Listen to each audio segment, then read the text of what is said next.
entonces ahora con nuestro banco anexo de neurología, con las preguntas más recientes para que puedan ver la tendencia hacia dónde está yendo nuestras preguntas de neuro. ¿Correcto? Vamos a acompañar.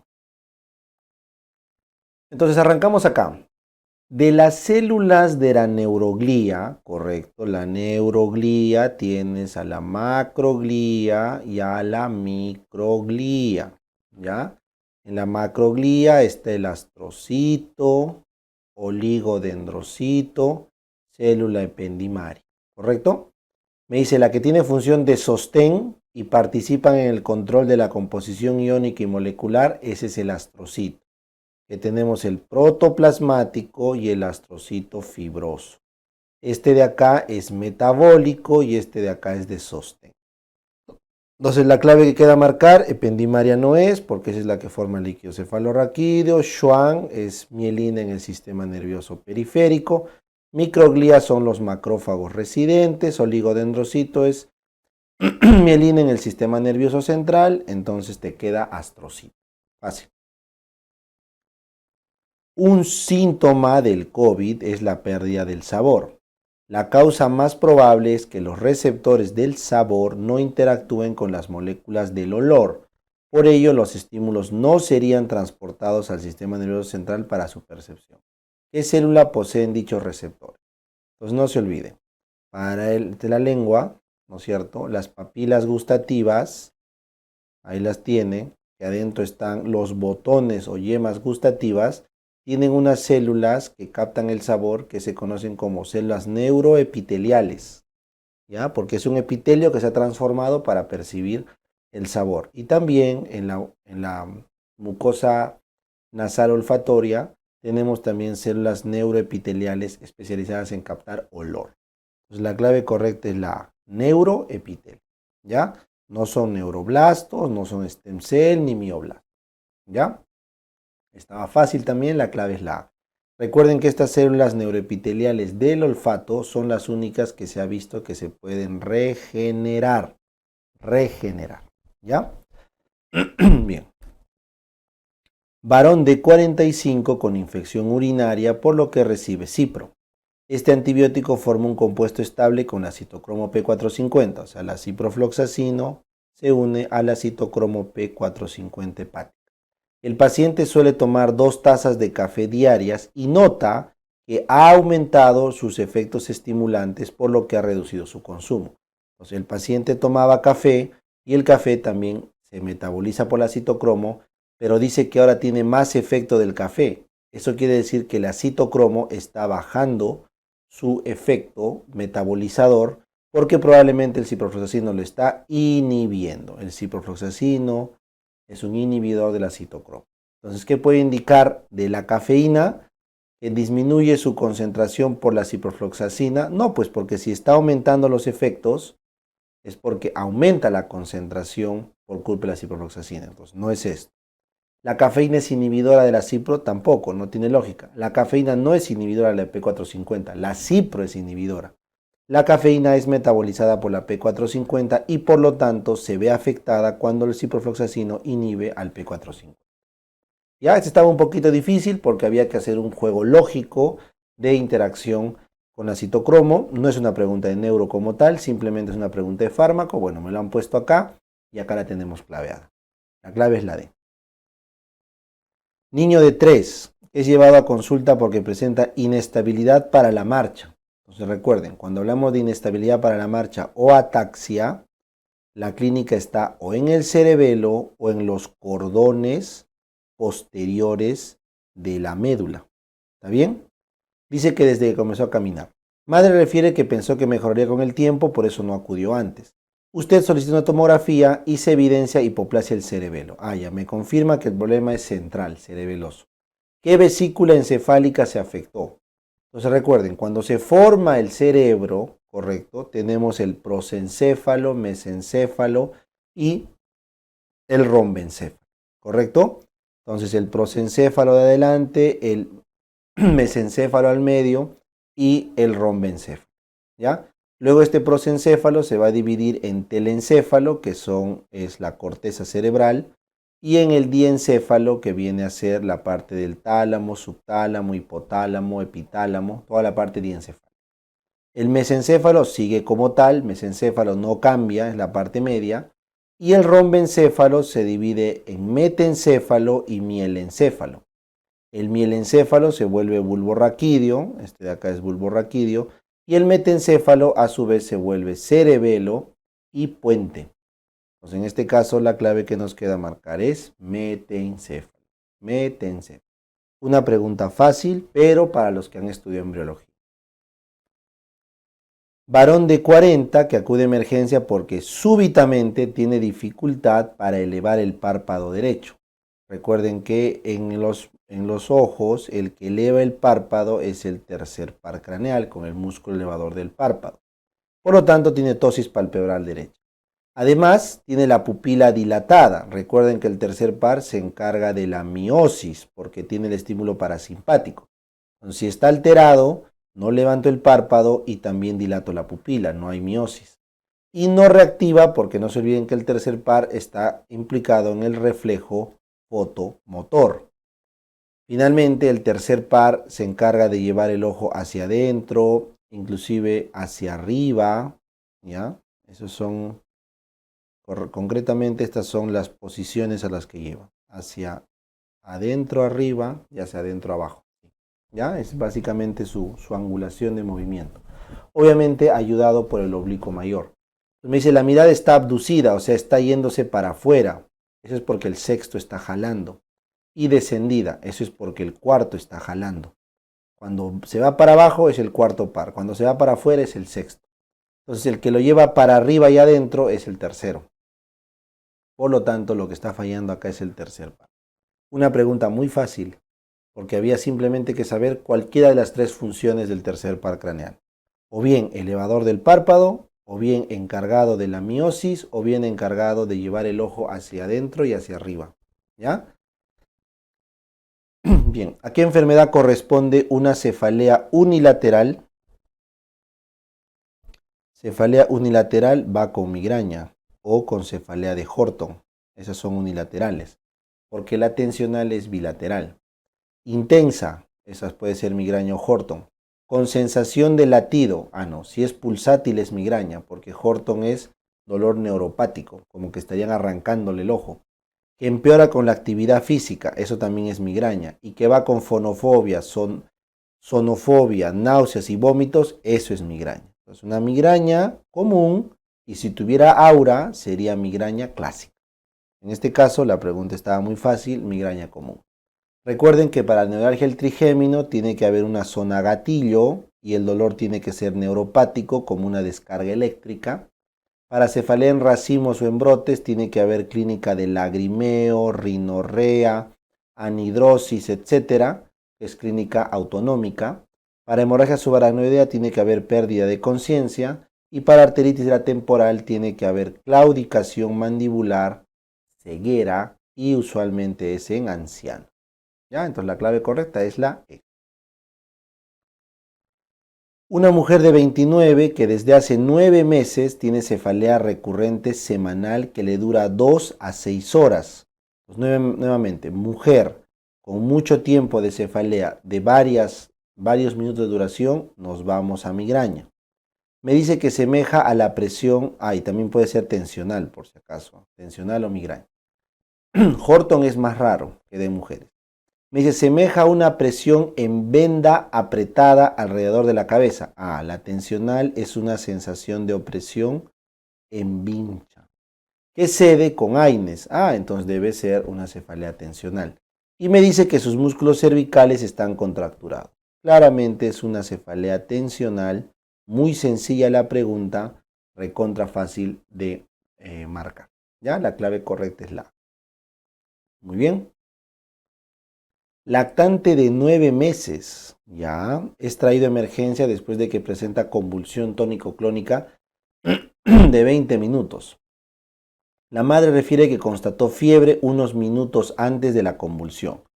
Si dice que como antecedente niega convulsión previa y aparentemente no hay un daño neurológico, entonces estamos frente a una convulsión febril, porque es un niño de 6 meses a 5 años de vida, está en 9 meses, es un niño que tuvo un cuadro febril previo a la convulsión y aparentemente es neurológicamente sano y no tiene antecedente de convulsión.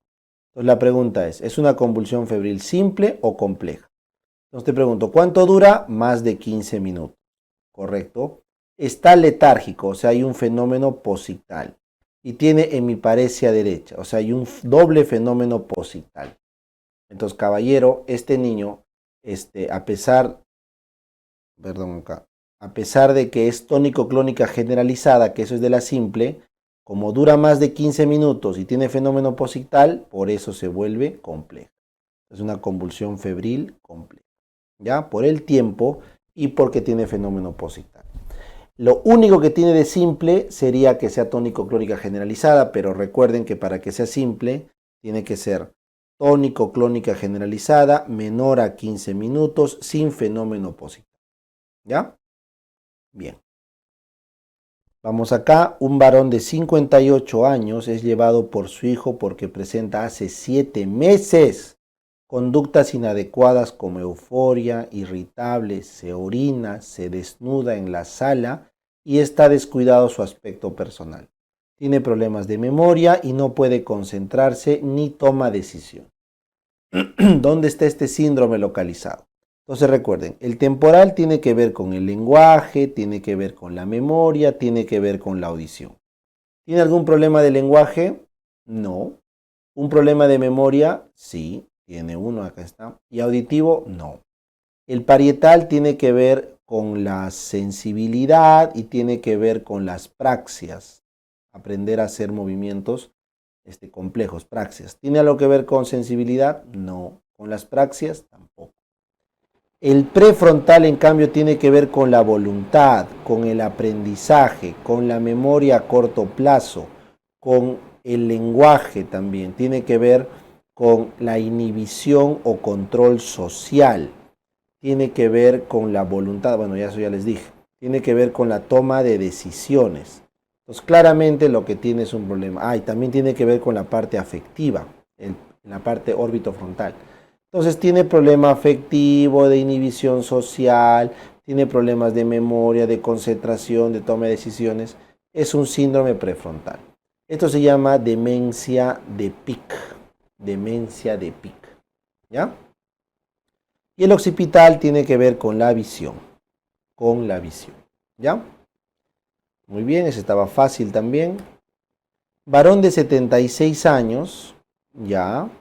Desde hace un año presenta dificultad para incorporarse, movilizarse y temblor en las manos. Pues tengo un problema de temblor. Al examen está orientado, expresión facial fija con facies de tristeza. O sea, tengo, eso se llama bradiquinesia, la hipomimia facial. Temblor en ambas manos que desaparece al movimiento. No ha perdido habilidad mental y el resto de examen está normal. Ahora, si este temblor, bradiquinesia, le pongo que tiene problemas para movilizarse o incorporarse, eso puede ser rigidez. Con eso ya configuré la tríada de ¿quién? Del parkinsonismo. Y si es un varón mayor de 65 años, más aún si fuera mayor de 75 años, que es donde es más frecuente, lo más probable es que esté frente a una enfermedad de Parkinson. Y la enfermedad de Parkinson, ¿cómo se trata? ¿Cuál es el tratamiento de primera elección? La levodopa, que siempre hay que añadir carbidopa, levodopa con carbidopa, ¿ya? Anticolinérgicos ya no se utiliza, eso se usaba antes, hace mucho tiempo. Beta bloqueante se utiliza para el temblor esencial y agonistas postsinápticos como la bromocriptina, la carbegolina, el pramipexol, ropinirol se utilizan en menores de 70 años con Parkinson. Como tiene mayor a 70, se arranca con levodopa. ¿Correcto? Se arranca con levodopa. Muy bien. Seguimos. Varón de 60 años con antecedente de hipertensión sin control regular. O sea, es un hipertenso mal controlado. Es llevado a emergencia por cursar súbitamente con déficit motor. Entonces, si yo tengo un hipertenso que súbitamente me focaliza, lo más probable es que sea una hemorragia intracerebral. Es lo más probable. ¿Ya? Me dice que la presión está alta, la frecuencia normal, respiración alta y me ha focalizado en la cara facial derecha. Entonces, está viendo clínica. Recuerden que la cara se articula, si hacemos el corte del cerebro así, entonces la cara se articula acá, en la parte lateral, eso es arteria cerebral media. Me dice que tiene hemiplegia derecha, eso es en la cápsula interna nos da hemiplegia derecha. En este caso seguiría siendo arteria cerebral media, este segmento M2, este segmento M1. Y me dice parestesia ipsilateral, o sea, una debilidad ipsilateral. Perdón, una parestesia sería sensitivo. Recuerden que la cápsula interna también tiene componente sensitivo. Pues también se podría explicar todo esto. Y cuando dice ipsilateral, acá, bueno, yo entiendo que se refiere también al lado derecho. Parálisis facial derecha, hemiplegia derecha y parestesia ipsilateral. Entiendo que es ipsilateral a lo que estamos hablando, que es el lado derecho. Ya acá es donde me queda un poco de duda en esta pregunta. Pero es lo más lógico. Entonces, por todo eso, estamos frente a una cerebral media. Concretamente, cerebral media segmento M1. ¿Ya? Porque si me hubieran dicho que la parestesia es izquierda, entonces ahí me hubieran complicado las cosas porque tendría un síndrome alterno.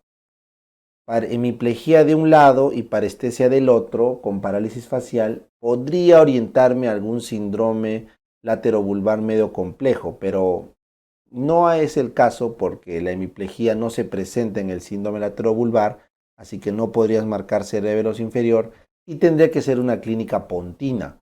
En la clínica pontina se puede afectar el facial derecho, sí, hemiplegia derecha también, y parestesia contralateral sí, pero es bien raro, bien raro. Y la persona como tal no suele ser un hipertenso anciano. Entonces, por esas razones, no hay cómo confundirse. Me parece una pregunta moderada, no estaba tan difícil. La clave es la D, ¿ya? Cerebralmente. Varón de 72 años hipertenso que es llevado de emergencia porque bruscamente hace cefalea intensa y trastorno del sensorio. Eso sí es grave. Un hipertenso con cefalea intensa y trastorno del sensorio es una hemorragia intracerebral hasta no probar lo contrario. ¿Correcto? Me dice que está sudoroso, respiración rápida, superficial, Glasgow 4, o sea, esta es una hemorragia que está causando hipertensión endocraniana muy severa. Pupilas puntiformes, reflejo fotomotor lento y cuadripléjico. ¿Dónde está la lesión? Entonces, si ustedes tienen una clínica tan violenta, tan brusca, lo más probable es que hayas agarrado territorio posterior. Si hubiera sido temporal, habría una focalización bien marcada de afasia o de un tema de audición. Si hubiera sido frontal, hubiera un tema motor, punto. Si hubiera sido cápsula interna, sería un tema motor y punto. Pero este sufrimiento de enclavamiento, lo más probable es que sea en el tronco. ¿Y por qué no cerebelo? Porque no tenemos ni ataxia, ni dismetría, ni incoordinación, entonces no va. Sería una hemorragia protuberancial que suele ocurrir en algunos casos de hipertensos. Y lamentablemente, bueno, ahí fallecen, ¿no? Porque no se puede controlar este sangrado. La clave correcta es la E, ¿ya? Protuberancia. Tenemos acá un varón de 72 años que está fibrilando, crónico, sin anticoagulación. Entonces, ¿riesgo de qué tengo? De émbolos. Tengo riesgo de émbolos, concretamente cardioémbolos. 2 horas antes presenta incapacidad para hablar. Entonces, ese émbolo ya se fue al área de Wernicke o al área de Broca, uno de los dos. Y leve hemiplegia derecha que va intensificándose. O sea, si ya tenemos hemiplegia, eso ya se ha ido a la cápsula interna. La TAC no se ve alteración, claro, porque es un problema isquémico y la isquemia no se ve en la TAC en las primeras 48 horas. Se ve en la resonancia, pero no en la TAC. Entonces, ¿cuál es la causa más probable de este cuadro? No es un hematoma ni una hemorragia, porque la TAC está limpia. Lo que tenemos es un SB, el término correcto es SB isquémico del tipo embólico. ¿Ya? Una pregunta sencilla donde nos dice cuál es el tipo de ictus a identificar según la clínica. Bien fácil la pregunta. Varón de 68 que acude por cefalea intensa, vómitos explosivos. Entonces, eso me hace sospechar hipertensión endocraniana. Al examen tiene hemiplegia derecha. Entonces, yo sospecho que la lesión puede estar en la cápsula, porque la cápsula interna genera hemiplegia contralateral. Me dice que tiene Babinski, eso también es entendible porque es signo de primera neurona. Es hipertenso, irregular su tratamiento y en la TEM encontramos una imagen radiopaca, o sea, un hematoma en el lóbulo temporal izquierdo. Entonces, probablemente lo que tiene es un hematoma intracerebral, ¿correcto? Cercano a la cápsula interna y a la parte del temporal, es lo más probable. Entonces, no es un subdural, porque el hematoma subdural suele ser en pacientes que se han tequeado. Igual el epidural es en gente tequeada. Y el subdural crónico es en ancianos, pero bien avanzados de edad, y no te da esta clínica sino en meses o semanas. Por lo tanto, por descarte, y obviamente por la clínica, la clave correcta es la B. Es una hemorragia intracerebral. ¿En dónde concretamente? En la cápsula interna. En la cápsula interna, ¿ya? En esta parte. Muy bien. Preescolar de 3 añitos es traído porque presenta cefalea hace una semana y pérdida súbita de la visión. Entonces recuerden, una cefalea de casi una semana con pérdida de la visión, probablemente estamos en territorio posterior. Estamos en el cerebro, en la corteza occipital, correcto, es lo más probable, o de repente estamos en la arteria oftálmica, ¿no? O en el segundo par, en el nervio óptico. Habría que ver qué está pasando. Me dice que ha presentado un cuadro de varicela hace 10 días, entonces claramente es una infección viral que está complicando con una focalización. ¿Está bien? Es un cuadro infeccioso de focalización. Y me dice que hay títulos altos de anticuerpos antiproteína neural. Entonces, ahí es donde la pregunta se define. Cuando tenemos un cuadro viral previo y luego tenemos focalización, y esa focalización se acompaña de títulos altos de anticuerpo antiproteína neural en el líquido cefalorraquídeo, estamos frente a un cuadro de encefalitis o de una neuritis autoinmune. En este caso, como el niño ha perdido la visión y tiene cefalea, estamos entre una encefalitis autoinmune. Entonces, la terapia inmediata actualmente no es antiviral, no es para nada, ¿no? Porque ya es una reacción posterior de autoanticuerpos. Entonces, puede ser inmunosupresores o inmunoglobulina.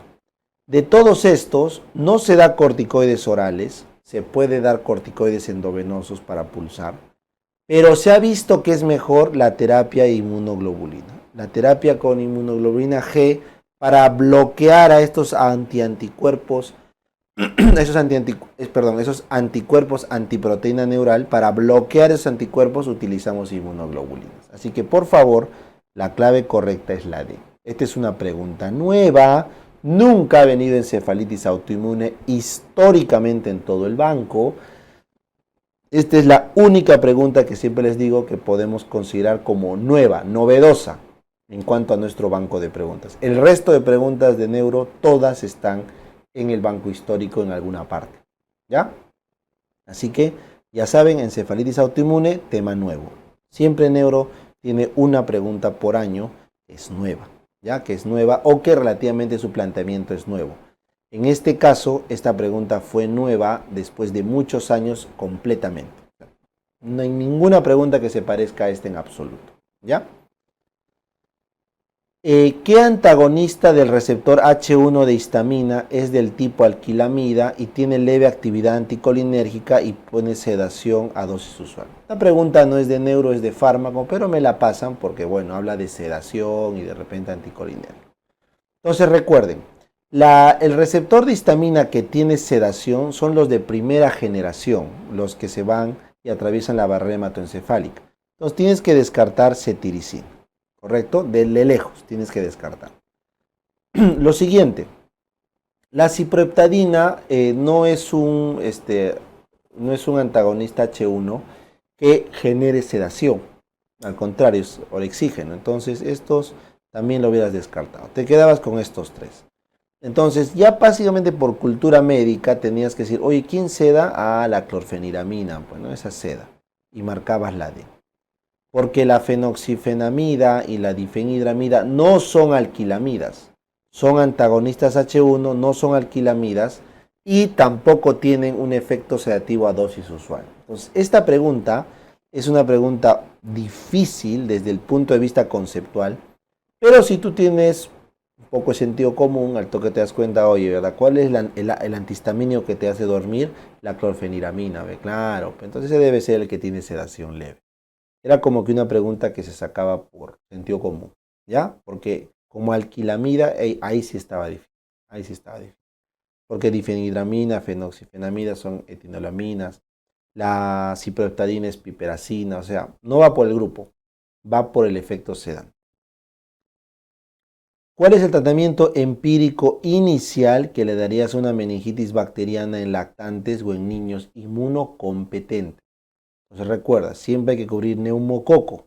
Se cubre con ceftriaxona y vancomicina. Adicionalmente meningococo con ceftriaxona y hemófilos influenzae con ceftriaxona. Entonces la clave acá correcta es vancomicina con cefalosporina de tercera. Si te hubieran dicho recién nacido, ampigenta sería la clave.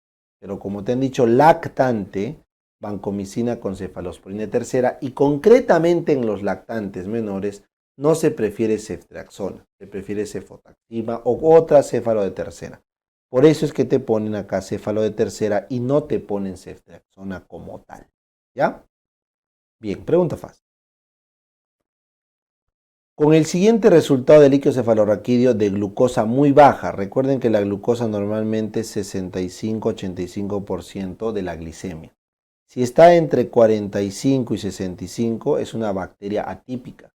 Si está menos de 40 o 45, eso es una bacteria típica. Acá tengo glucosa baja, entonces debe ser bacteria. Pero adicionalmente, ¿qué tienen las bacterias? Las proteínas las tienen muy altas, muy altas. Ahí lo tienen, proteínas altas. Los leucocitos los tienen altos, ahí lo tienes. Pero a predominio de quién? De polimorfo nuclear, 60%. Entonces, ¿qué meningoencefalitis es? Bacteriana. ¿Ya? Por favor, no se olvide. No es viral, porque la viral te eleva mononuclear y la glucosa lo tiene ok. No es micótica, porque la micótica se parece a la bacteriana y no es lo más frecuente. Y aparte que habría que ver que el paciente sea inmunosuprimido y todo. Y no es tuberculosa porque aumenta el mononuclear y la glicemia lo tiene entre 65 y 45. O sea, no es muy bajo. ¿Ya? Escolar de 2 días con temperatura axilar de 40, anorexia, cefalea persistente que se intensifica con el movimiento y vómitos, eso es hipertensión endocraneana. Y al examen ya está somnoliento, eso es severidad, y rigidez de nuca con Brunzinski, eso es por meningoencefalitis, son signos meningios. Entonces, hipertensión con signos meningios es una meningoencefalitis severa. Pero miren el dato, tiene petequias y equimosis en las zonas de flexura. Entonces, ¿cuál de las bacterias que dan meningitis, neumococo, meningococo o hemófilus, cuál de los tres te da petequias? Meningococo. Entonces, Neisseria meningitidis es clásico de una meningitis con petequias y es clásico en niños que están en etapa escolar porque aparece en brotes epidémicos. La clave correcta es la C, ¿ya? Niño con antecedente de infección viral que presenta bruscamente debilidad muscular progresiva. Entonces, cuando te digan debilidad muscular, estamos hablando de segunda neurona o de placa motora. Me dicen también un problema sensitivo. Entonces, esta vaina, ya si te dicen sensitivo, dices, no, está loco. Este es un problema motor, pero sensitivo quiere decir que es un problema nervioso, nervio periférico. Si es motor y sensitivo a la vez, debe ser nervio periférico. Y me dice que hay flacidez muscular, eso refuerza la idea de que es segunda neurona, y que hay un nivel sensitivo torácico medio. O sea, esta lesión del nervio periférico tiene nivel. ¿Qué significa nivel, profe? Que de los dermatomas de una persona que tenemos, has logrado identificar que a partir de acá del torácico medio, puede ser a nivel de T5 de repente, para abajo, todo está alterado. Entonces, cuando hay nivel, siempre piensa en lesión medular. Y si es que ha habido un cuadro infeccioso, Lo más probable es que sea una mielitis transversa, usualmente por HTLV1 o un enterovirus. ¿Ya? Esa es la clínica. Profe, ¿y por qué no puede ser polio? Es que la polio suele afectar solamente el asta anterior, por lo tanto la clínica de la polio es motora. Y profe, ¿por qué una polineuropatía? Es que polineuropatía son varios nervios a la vez. Acá es nivel, o sea, es un tema medular. ¿Ya? La clave es la. Adolescente de 13 que llega a emergencia porque ingirió 20 tabletas de paracetamol hace 3 horas y presenta náuseas, vómitos, palidez, diaforesis. ¿Cuál es el antídoto del paracetamol? Los de la naloxona es el antídoto, es el antídoto del opioide. El flumacenilo es el antídoto de las benzodiazepinas. El biperideno es el antídoto del haloperidol o de cualquier otro bloqueante de 2. La N-acetilcisteína es el antídoto del paracetamol, por lo tanto esta es la clave. Y la deferoxamina es el antídoto para las intoxicaciones por hierro o por otros metales como el cobre. Entonces esta no sería la clave es la D de dado. ¿Ya? Pregunta fácil, directa sobre intoxicación. Las intoxicaciones por organofosforados, ¿qué tienen? Entonces, el órgano fosforado, no te olvides que inhibe la acetilcolinesterasa. Por lo tanto, aumenta la disponibilidad de acetilcolina. Y esta acetilcolina elevada, ¿qué es lo que va a hacer? Va a generar actividad parasimpática, por eso la miosis. Va a generar aumento de las glándulas, porque tiene receptores muscarínicos, eso es la cialorrea. Y la acetilcolina actúa en la placa motora, pero de forma inespecífica, no a través de un nervio, y eso genera fasciculaciones.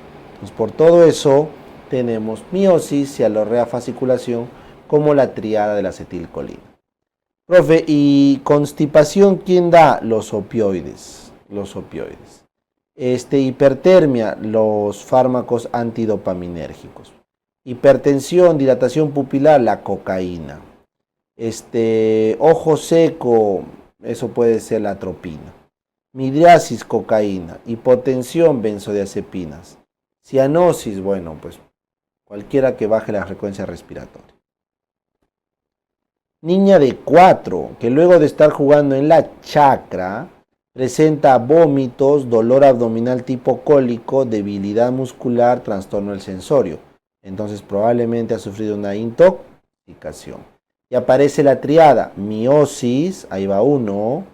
Luego tienes cialorrea, diaforesis, hipersecreción bronquial, ahí va 2, que es aumento de secreción glandular. Y luego tienes fasciculaciones, ahí va 3. ¿Qué tienes? Una intoxicación por organofosforados o carbamatos, cualquier inhibidor de acetilcolinesterasa. ¿Cuál es el fármaco inicial para una intoxicación por esto? Es la atropina. Lo inicial es la atropina. Y si no responde con atropina y estás seguro que es un órgano fosforado, el siguiente paso es la pralidoxima, que es el antídoto del órgano fosforado. ¿Ya? La neostigmina, fisostigmina son justamente lo contrario a la atropina. Entonces estos fármacos se utilizan cuando hay intoxicación de atropina. Cuando hay intoxicación de atropina nos vamos a fisostigmina, ¿ya? Como antídoto. Pilocarpina no tiene nada que hacer y flumacenilo ya les expliqué que es para la benzodiazepina. ¿Ya? Bien, agricultor de 28 que desde hace 8 horas tiene dolor abdominal, vómitos y cialorrea. Nuevamente, tengo cialorrea, que eso es secreción glandular, tengo fasciculaciones y me faltaría, ¿qué cosa? La miosis. Entonces, bueno, tengo prácticamente todo, pues, ¿no? Los roncantes, los vómitos, la cialorrea y las fasciculaciones en un agricultor, entonces está casi cantado que es una intoxicación por órgano fosforado. ¿Cuál era su tratamiento? Acabamos de decir atropina. ¿Para quién era flumacenilo? Benzodiazepina. Naloxona para los opioides. Vitamina K, eso es para los intoxicados con warfarina, con cumarínicos. Muy bien, un varón de 39 en emergencia llevado por un familiar que la noche previa estuvo en una fiesta patronal, ingirió licor. Pues se ha intoxicado con alcohol. Pero miren, Hacia el mediodía aparece visión borrosa. Uy, visión borrosa es afectación del segundo par. Y hace unas horas que ya no despierta, o sea, está en coma. Al examen tiene respiración profunda, y me dice que la escala de coma de Glasgow está en 6, sin focalizar. La gasometría está en acidosis, o sea, esa respiración profunda más ese pH me dice que está en una acidosis metabólica. Y miren, el bicarbonato está bajísimo. ¿Qué sospechas? Pues chicos, el alcohol no te afecta la vista, te puede llevar al coma sí, pero no te da acidosis metabólica. Entonces, claramente no es alcohol, no es una intoxicación por etanol. Una intoxicación por monóxido de carbono, el paciente estaría rosado, ¿no es cierto? Y no explicaría la acidosis ni nada. La encefalopatía, eso es un distractor. La benzodiazepina solamente te baja la frecuencia respiratoria. No tendrías cómo explicar la acidosis metabólica ni la ceguera o el problema de visual. Entonces lo que ocurre es que está intoxicado por metanol. No es etanol, es metanol. El metanol da neuritis óptica, da coma porque da acidosis metabólica severa. Y adivinen cuál es el antídoto para este fármaco, para esta intoxicación. El metanol se trata con etanol. Correcto. Hay que darle etanol al paciente como antídoto. ¿Ya? Bien. Mujer de 18 que entra a emergencia despierta, agitada, con excesiva transpiración. O sea, tiene un aumento de dopamina o de noradrenalina, ¿no? La dopamina porque está agitada y la noradrenalina porque está transpirando. Antecedente inmediato de haber estado en una fiesta. Entonces probablemente se metió ahí una droguita que le subió estos dos. Al examen, presión alta, eso es noradrenalina. Evaluación pupilar se muestra en la imagen. Bueno, lamentablemente este es un ENAM, no tenemos el papel tal cual, pero les voy a poner la imagen como probablemente se vería, ¿no? Así, con midriasis, más de 5 milímetros de tamaño pupilar. ¿Eso qué cosa es? Noradrenalina. Entonces, ¿qué droga ha podido consumir? Metanol, no. Morfina, tampoco. Monóxido de carbono, tampoco. Alucinógenos. ¿Ya? Los alucinógenos, los hongos, el éxtasis, el LSD, todos ellos tienen clínica de excesiva liberación de catecolaminas. ¿Ya? Las anfetaminas, etc. Pues probablemente esa sea la respuesta más fácil, ¿no? Para poder comentarlo de esa forma, con la clínica. ¿Ya? La clave es la A. Una mujer de 19 añitos que en la noche anterior, tras una discusión familiar, se encerró en su cuarto. En la mañana se le encuentra tendida sobre la cama con la piel fría y una respiración poco perceptible, o sea, está disminuyendo su frecuencia respiratoria y está disminuyendo su presión arterial, por eso está fría. En emergencia entra en un coma con las pupilas puntiformes, o sea, claramente está haciendo un cuadro sedativo, ¿no es cierto? Porque tienes frecuencia respiratoria baja, presión baja y pupilas puntiformes. Bradipnia que la lleva hasta la cianosis. Tras el abordaje inicial le dieron flumacenilo y no mejoró. Entonces, si no mejoró, este no es un problema de benzodiazepinas, porque si le hubieran dado benzodiazepinas, se hubiera intoxicado con eso, el flumacenilo la levantaba. Entonces, ¿cuál es su causa de intoxicación? Caballero, ¿qué otro sedante tenemos? La fenitoína no tiene nada que ver, ese no es sedante.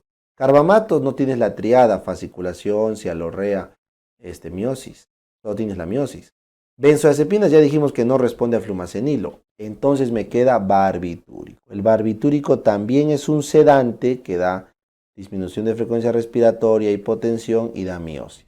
Pero el barbitúrico no responde al flumacenilo, porque en el receptor GABAérgico el barbitúrico actúa en el canal directo. En cambio, la benzodiazepina actúa en un sitio alostérico. Por lo tanto, esta benzodiazepina sí puede ser eliminada cuando llega el flumacenilo. Sí la puede desplazar. Entonces ahí ya aprendieron la clave correcta, es la D. Bien, preescolar de 3 añitos procedente del campo, traído a emergencia porque tiene compromiso de conciencia, cialorrea y vómitos. Tengo uno, cialorrea. Frecuencia baja, respiración normal, pálido, cialorrea intensa, confuso, irritable, fasciculación, ahí tengo 2, conjuntivas hiperémicas y miosis, tengo 3. Tengo los 3 cantados. Es una intoxicación por órgano fosforado que debo darle ¿qué? Atropina. ¿A quiénes se da adrenalina? A los que tienen shock anafiláctico, no se olviden. A los que tienen una reacción de hipersensibilidad tipo 1, ¿cierto? Dexametasona no es un antídoto como tal y lidocaína se podría dar en casos extremos de arritmias, ¿no es cierto? Para cuando ha habido infartos ventriculares, ¿no? Pero igual no es el caso, así que la clave es la B. Varón de 38 que presenta hace 4 días debilidad muscular de inicio progresivo y ascendente. Entonces, debilidad progresiva y ascendente, ya vamos pensando Guillain-Barré. Antecedente de una diarrea hace 2 semanas que se autolimitó. Me refuerza la idea del Guillain-Barré. Está despierto con las funciones vitales estables, la fuerza muscular disminuida de forma distal en manos y pies, los reflejos osteotendinosos disminuidos. También van con Guillain-Barré. Entonces, ¿cuál es el diagnóstico? Recuerden, si tienes un paciente con paresia, o sea, debilidad, más arreflexia, y que la clínica haya pasado de 12 horas y sea menos de 28 días de instauración, esos son los criterios de Brighton, cumplimos los 3 y estamos frente a un síndrome de Guillain-Barré. ¿Ya? No es mononeuritis múltiple porque acá sería una clínica motora o sensitiva de varios nervios aislados, no serían a la vez ascendentes. No es Lyme, no tenemos nada de clínica de Lyme. Botulismo es una intoxicación de muy pocas horas después de alimentarse con algo contaminado, tampoco va. Y trastorno conversivo no tiene que ver porque no es una paciente que ha tenido un problema, una discusión y está haciendo clínica neurológica. ¿Ya? Bien, mujer de 56 que de manera paulatina presenta caída de los párpados y la visión doble. Entonces, se están afectando sus pares craneales, de los músculos extraoculares. Acude a la consulta médica y le diagnostican una enfermedad autoinmune que afecta su placa mioneural. Entonces, estos pares craneales con afectación mioneural, eso es una miastenia gravis, ¿correcto? Entonces, ¿cuál es el defecto molecular que ocurre? En la miastenia gravis se forman autoanticuerpos ¿contra quién? Contra el receptor nicotínico muscular. Entonces, ¿se destruyen los receptores de acetilcolina nicotínicos musculares? Sí, profesor, por los anticuerpos. ¿Se bloquea la liberación de acetilcolina? No, profe, eso es en el botulismo o en el Lamberito. ¿Se incrementa la acetilcolinesterasa? No, eso no es, o sea, la acetilcolinesterasa no se bloquearía en todo caso con los órganos fosforados. ¿Hay destrucción de los canales de calcio posinápticos? No. Si fuera presináptico sería un Lamberito. Entonces la clave correcta es la A. Bien. Entonces, con esa última pregunta hemos terminado nuestro banquito anexo. Entonces, como se dan cuenta, así ya haciendo ahora un resumen global de este banco, las preguntas de los últimos años, ¿hacia dónde han ido? ¿Han ido hacia enfermedad cerebrovascular? Sí, han habido varias preguntas de tipo de ictus, de localización. ¿Han seguido viniendo preguntas de epilepsia y convulsiones? Sí, pero menos, ha bajado la tendencia de epilepsia y convulsiones. ¿Ha venido preguntas de Guillain-Barré? Seguimos teniendo por ahí un par, así que sigue existiendo. Miastenia gravis sigue viniendo, ahí lo tienen. Y las intoxicaciones que nunca fallan. Organofosforados, opioides, barbitúricos, etc. Entonces, como corolario de este banco anexo, quiero decirles que intoxicaciones, meningitis y enfermedad cerebrovascular es algo mandatorio que tienen que saber por tendencia. Y adicionalmente las convulsiones, porque eso en volumen siempre viene más. Si manejan esos 4, están cubiertos. Por otro lado, Guillain-Barré y miastenia gravis es obligatorio. Eso nadie puede fallar, ni Guillain-Barré ni miastenia gravis.